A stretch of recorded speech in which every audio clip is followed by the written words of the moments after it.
আসসালামু আলাইকুম প্রিয় গাইস, সবাই কেমন আছেন? নিশ্চয়ই আলহামদুলিল্লাহ অনেক ভালো আছেন। আমি মালয়েশিয়া থেকে শিউলি আবারও নতুন আর একটা ব্লগ ভিডিও নিয়ে আপনাদের মাঝে হাজির হলাম।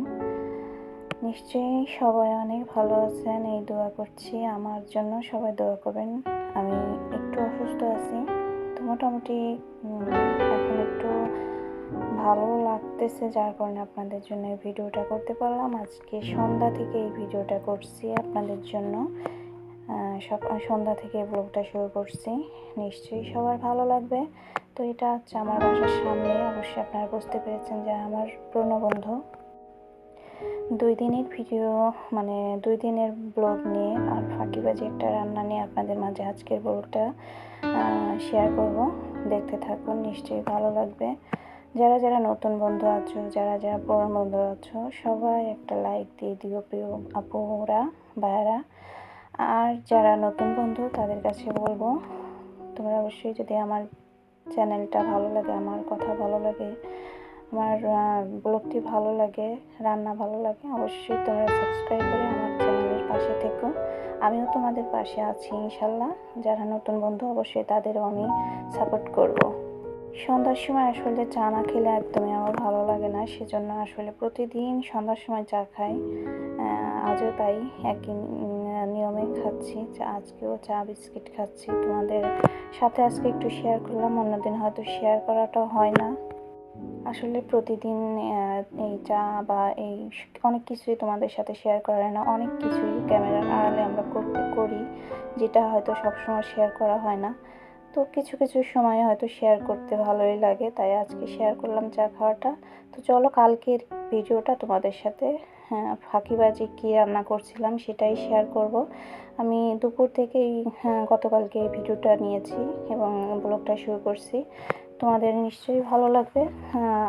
তোমাদের ভাইয়া গতকালকে মানে বাসায় ছিল, ওর শরীরটা খারাপ ছিল, আমার শরীরটাও। এখানে 1.5 পোয়ার মতো গোশ নিচ্ছি বন্ধুরা। ওর শরীর যেহেতু খারাপ লাগতেছে, ও শুয়ে আছে, পরে ভাবলাম যে না, আমার শরীরও একটু অসুস্থ, পরে ভাবলাম না, আজকে আমি যাই একটু রান্না করি।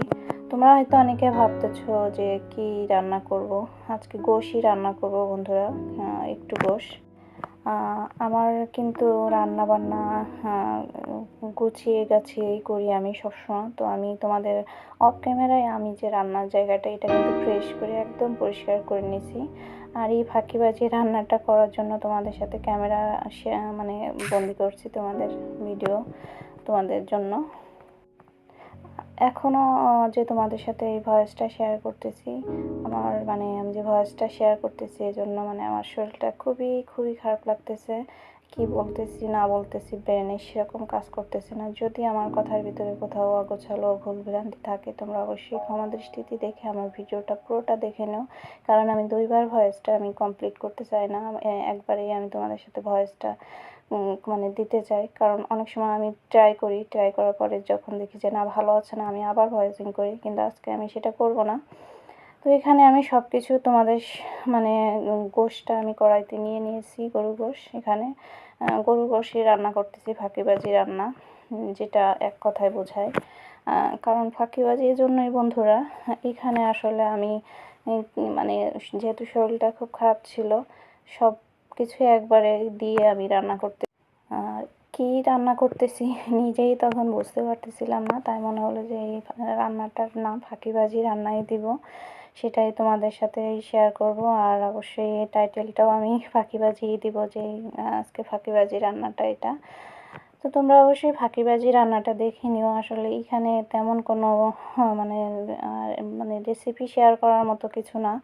যদি তোমাদের তাও মনে হয় রেসিপিটা তোমরাও নিতে পারো রেসিপি হিসেবেও। কারণ আমি এখানে যে মশলাগুলো দিচ্ছি হয়তো নাম বলছি না, কিন্তু এখানে আছে অনেক রকম মশলা, সাথে সাথে আমি বলে দিতে পারিনি। এখানে 2টা তেজপাতা দিয়েছি, দেখছো, আদা রসুন কুচি কিছুটা দিছি। তারপরে এখানে পেঁয়াজ দিছি কুচি, রসুন দিছি প্রায় 7-8টা কোয়া, পেঁয়াজ দিছি ওরকম প্রায় মাঝারি সাইজের একটা, এরকম হবে।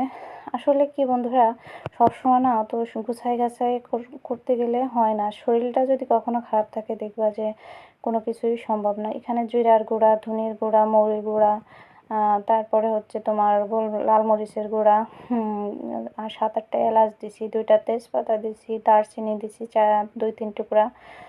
মানে গোশ রান্না করতে যেসব উপকরণ লাগে সব কিছুই এখানে দিছি বন্ধুরা। গোটা জিরাও দিছি কিছু। তারপরে আর কি দিলাম, সয়াবিন তেল দিলাম, সয়াবিন তেল দিচ্ছি এখানে, রান্না করা সয়াবিন তেল। আমি যখন কিচেনে আসি আমি কিন্তু খুব পরিমাণ মতো সব কিছু দেওয়ার চেষ্টা করি, কিন্তু তোমার ভাইয়ের রান্নাটা বেশি মজা হয়। আমি এখানে যখন মালয়েশিয়াতে আসি, এখানে আসার পরে মনে হচ্ছে আমি রান্না ভুলে গেছি। ওর হাতের রান্না অনেক ভালো হয়, অনেক টেস্টি হয়। জানি না ওর হাতে কী আছে, আমিও ও যা মশলা দেয় আমিও দিই, কিন্তু হয়তো ওর ওর আন্দাজটা বেশি ভালো, হয়তো আমি হয়তো কম বেশি করে দিই, যার কারণে এরকম হয় কিনা জানি না।